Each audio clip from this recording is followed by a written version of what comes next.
My dad used to tell this story, and I think it's worth repeating, worth recording. Well, anyway, a little background. My grandparents didn't have refrigeration.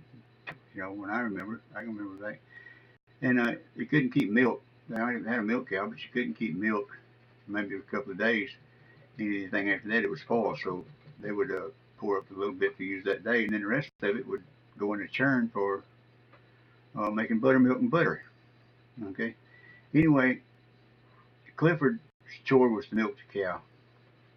Clifford was a teenager, and he was still at home at that time. And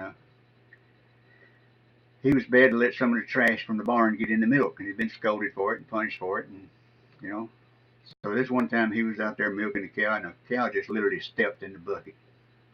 Well, he didn't want to get in trouble for it, so he took his hand and reached in there and got out a big wad of what he thought was all of it and threw it away. And the milk looked pretty good, so he finished milking the cow and went on back to the house.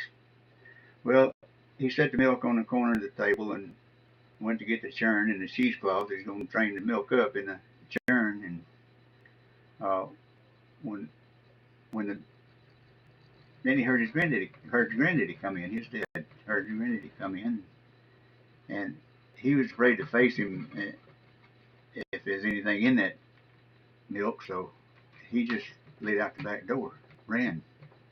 Well, my granddad come in. He saw the milk sitting on the table and kind of wondered what was going on. But anyway, he saw the churn and cheesecloth, so he decided to pour it up. Well, he poured the milk in the churn, and the last thing that came out of that milk bucket was a wad of manure with straw mixed in with it. Fell right on top of that cheesecloth. And oh, he was mad. He went running after Clifford. Well, Clifford disappeared. He stayed. He was gone for 3 or 4 days. Eventually, he showed up at Aunt Trudy's house. He'd been living down by the creek in the woods for all that time and just survived. And he got hungry and he went to Trudy's house. Well, Trudy didn't say nothing for a while, but eventually she had to confess that he was there, and he stayed there for maybe a week or two until the coast was clear. Till Granddad kind of got over his madness, so he could come home.